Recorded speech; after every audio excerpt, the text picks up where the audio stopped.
Assalamualaikum warahmatullahi wabarakatuh.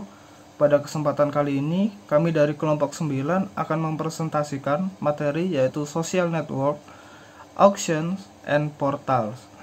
Kelompok kami terdiri dari yang pertama, Abdul Ghani, NIM 2018-442, Andini, NIM 2018-443, Putri Regita Priscilia, NIM 2018-446, Dewi Kumarati, NIM 2018-451, dan yang terakhir, Erik Sebastian, NIM 2018-460.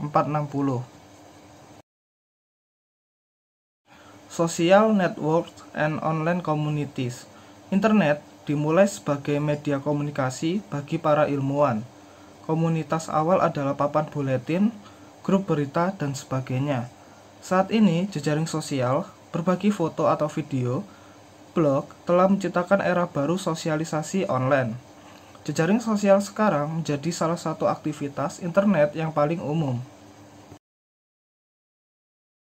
Apa itu jejaring sosial online? Definisinya adalah sekelompok orang, interaksi sosial bersama, hubungan umum, berbagi area untuk jangka waktu tertentu. Portal dan jejaring sosialnya semakin dekat dengan pengguna lain.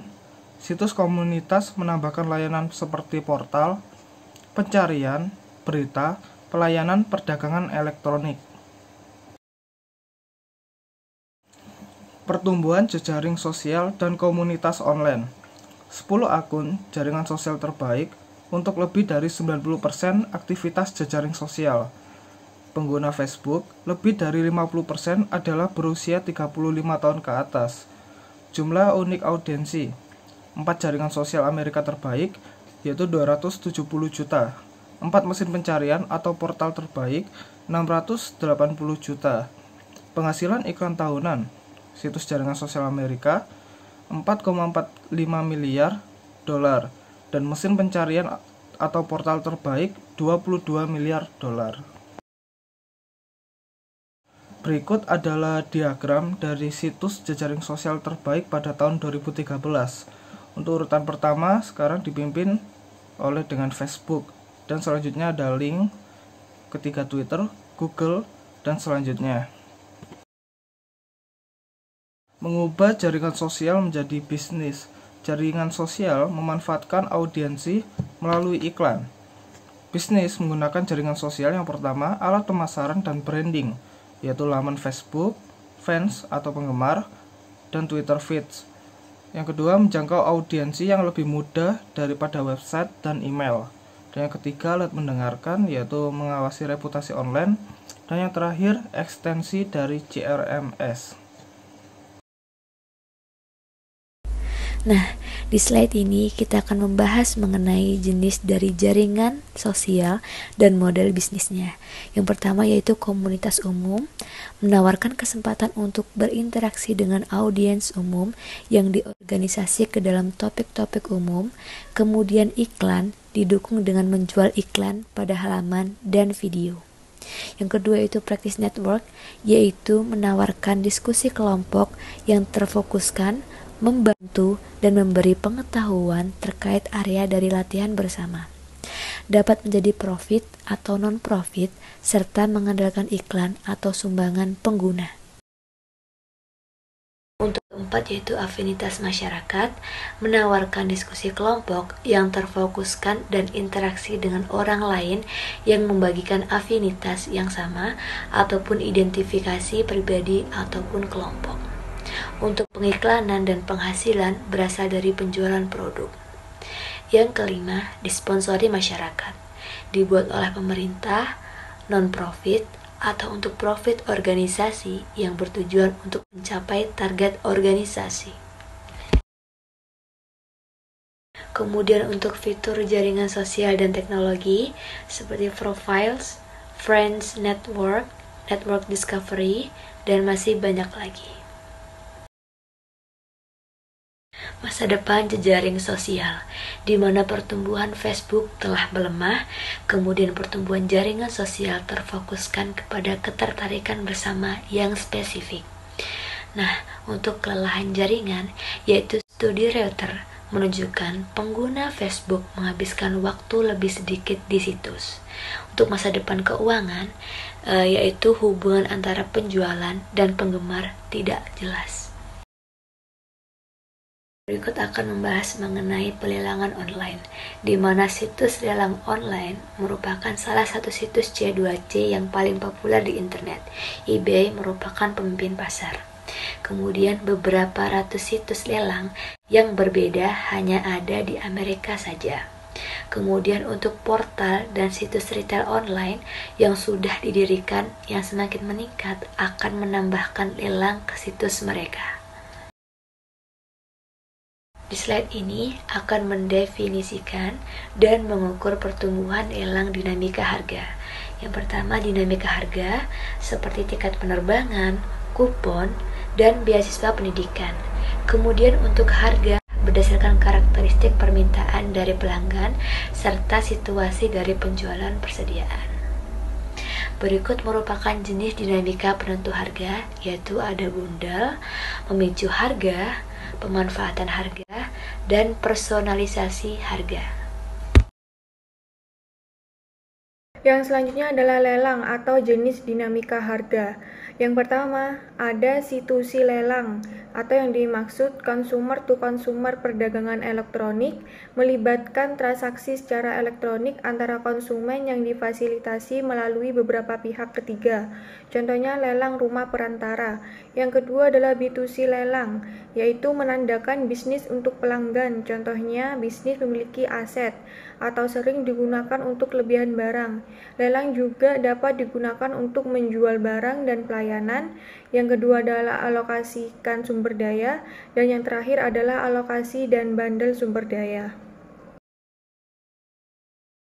Adalah manfaat lelang. Yang pertama likuiditas, yang kedua adalah penemuan harga, yang ketiga adalah transparansi harga, yang keempat adalah efisiensi pasar, yang kelima adalah biaya transaksi lebih rendah, yang keenam adalah agregasi konsumen, dan yang terakhir adalah efek jaringan. Lalu selanjutnya adalah resiko dan biaya lelang untuk konsumen dan bisnis. Yang pertama adalah biaya konsumsi tertunda. Yang kedua adalah pengawasan biaya. Solusi yang memungkinkan ada harga tetap, daftar pengawas, dan lelang proksi. Yang ketiga adalah biaya perlengkapan. Yang keempat adalah resiko kepercayaan. Contohnya solusi yang memungkinkan atau sistem perangkat. Yang kelima adalah biaya pemunahan.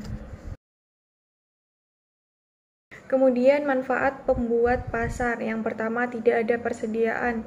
Yang kedua, tidak ada aktivitas pemenuhan seperti tidak ada gudang, pengiriman, atau fasilitas logistik. Yang ketiga adalah eBay menghasilkan uang dari setiap langkah di perputaran lelang seperti biaya transaksi, biaya pencatatan, biaya pelayanan keuangan, dan yang terakhir adalah biaya iklan atau penempatan. Lalu dasar lelang internet. Yang pertama, perbedaan dari lelang tradisional seperti bertahan lebih lama, biasanya seminggu. Yang kedua, variabel jumlah penawar yang datang dan pergi dari arena lelang. Yang kedua adalah kekuatan pasar dan bias secara dinamis dalam harga pasar, seperti netral, yaitu jumlah pembeli dan penjual adalah beberapa atau sama. Yang kedua adalah bias penjual, seperti beberapa penjual dan banyak pembeli. Yang ketiga adalah bias pembeli, seperti banyak penjual dan beberapa pembeli. Yang terakhir adalah nilai pasar yang adil. Lalu selanjutnya adalah peraturan alokasi harga, seperti aturan harga seragam, yakni beberapa pemenang yang semuanya membayar harga yang sama. Yang kedua adalah aturan diskriminasi harga, yakni pemenang membayar nominal yang berbeda berdasarkan tawaran mereka. Dan yang terakhir adalah umum versus swasta informasi, seperti penawaran harga sebaiknya dirahasiakan. Contohnya persekongkolan tender. Dan yang kedua adalah pasar terbuka. Oke, jadi bias pada harga pasar dinamis. Pada saat pembeli satu atau beberapa dan penjualnya juga tunggal atau beberapa, maka pasar akan netral atau terjadi negosiasi. Lalu pada saat pembelinya banyak dan penjualnya tunggal atau beberapa, maka akan terjadi bias penjual atau lelang eBay. Lalu pada saat penjualnya banyak dan pembelinya juga banyak, maka akan terjadi pasar netral atau pertukaran stok. Dan pada saat penjualnya banyak dan pembelinya hanya satu atau beberapa, maka akan terjadi bias pembeli atau terdapat daftar harga atau penawaran harga begitu. Oke, yang selanjutnya ada jenis lelang. Terdapat 3 jenis lelang, yaitu yang pertama adalah English auction, yang kedua adalah traditional Dutch auction, yang ketiga adalah Dutch internet auction. English auction itu berarti adalah lelang dari lelang Inggris, dari negara Inggris, yaitu item tunggal dijual kepada penjual tunggal, dan yang kedua penawar tertinggi akan menang. Yang kedua adalah traditional Dutch auction. Ini berarti lelang tradisional dari negara Belanda, yaitu menggunakan jam dinding yang menampilkan harga pertama, dan yang kedua jam berdetik turun harga sampai pembeli menghentikannya. Yang terakhir adalah Dutch internet auction, yaitu lelang internet yang berasal dari negeri Belanda atau lelang internet Belanda begitu, yaitu peningkatan harga masyarakat dan terdapat beberapa unit. Dan yang kedua ada harga final, adalah penawaran berhasil yang paling rendah, yang mana mengatur harga untuk semua penawaran yang lebih tinggi. Selanjutnya adalah menyebutkan harga lelang sendiri. Pengguna menentukan apa yang mereka bersedia untuk bayar untuk barang atau pelayanan dan beberapa penyedia penawaran untuk bisnis mereka. Yang kedua adalah harga tidak turun dan tetap. Penawaran konsumen adalah komitmen untuk membeli pada harga tersebut. Yang ketiga adalah memungkinkan penjual untuk membongkar barang yang tidak terjual yang melebihi kapasitas. Yang contohnya adalah daftar harga. Yang kedua adalah membeli lelang berkelompok atau permintaan agregator. Pembelian produk berkelompok secara dinamis disesuaikan dengan harga diskon berdasarkan banyaknya volume pembelian. Dan yang kedua ada 2 prinsip, yaitu yang pertama, penjual lebih sering untuk menawarkan diskon kepada volume pembeli. Dan yang kedua adalah pembeli meningkatkan pembeliannya pada saat harga menurun. Yang terakhir ada pelayanan profesional lelang, seperti yang contohnya adalah elance.com. Oke, yang selanjutnya adalah faktor yang dipertimbangkan ketika memilih lelang. Consideration yang pertama adalah tipe produk itu tersendiri. Apakah produk itu jarang, unik, dan komoditasnya bagaimana, serta dengan ketahanannya bagaimana. Yang kedua adalah siklus hidup produk itu tersendiri. Apakah awal, ataukah matang, ataukah lambat. Dan pertimbangan yang ketiga ada isu manajemen channel atau isu channel management, yang berarti adalah konflik dengan distributor retail atau ada diferensiasi. Yang selanjutnya ada pertimbangan tipe dari lelang tersebut, yaitu penjual versus pembeli atau bias pembeli. Yang selanjutnya ada harga inisial, yaitu rendah versus tinggi. Yang selanjutnya ada penawaran, jumlah penawaran, yaitu rendah atau tinggi. Yang selanjutnya ada berapa lama lelang tersebut, yaitu panjang atau pendek, lama atau cuma short term. Yang selanjutnya ada berapa jumlah itemnya, yaitu single, tunggal atau banyak. Yang selanjutnya ada pertimbangan peraturan alokasi harga, yaitu seragam atau diskriminasi. Yang selanjutnya ada informasi berbagi ya. Itu adalah tertutup atau penawaran terbuka. Nah, selanjutnya ada perilaku penjual dan pembeli lelang, yaitu keuntungan penjual, yaitu adalah rating kedatangan, terus lamanya lelang, dan juga banyaknya unit lelang. Nah, selanjutnya ada harga lelang belum tentu yang terendah, yaitu terdapat beragam perilaku. Yang selanjutnya adalah hasil yang tidak diinginkan dari berpartisipasi dalam lelang, yaitu penyesalan pemenang, keluhan penjual, dan keluhan yang kalah. Begitu. Selanjutnya ada kepercayaan pelanggan adalah faktor motivasi penting dalam lelang. Yang selanjutnya ada grafik mengenai keuntungan lelang, yaitu yang terdapat dua variabel, yaitu lamanya lelang, dinilai dari lamanya lelang, dan juga keuntungan pihak yang mengadakan lelang. Ketika pasar lelang gagal, kecurangan dan penyalahgunaan dalam lelang. Pasar gagal dalam menghasilkan hasil yang diinginkan dalam situasi sosial seperti asimetri informasi, kekuatan monopoli, barang umum, dan luaran.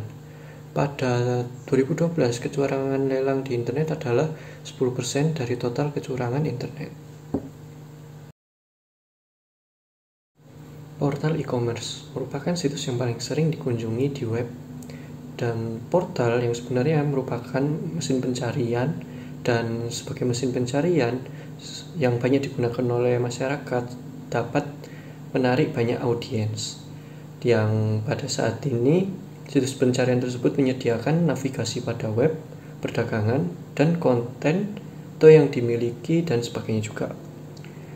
Banyak dari platform tersebut berkompetisi dalam menjangkau dan audiens yang berbeda, sehingga banyak perusahaan menyediakan portal untuk membantu karyawan menemukan konten penting tentang organisasi.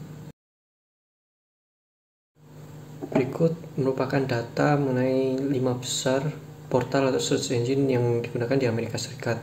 Yang posisi pertama ditempati oleh Yahoo dengan total pengguna 196,6 juta orang. Lalu ada Google dengan 192,3 juta orang. Lalu di peringkat ketiga ada MSN atau Bing sejumlah 179,6 juta pengguna. Lalu ada AOL dengan total pengguna 117,4 juta orang.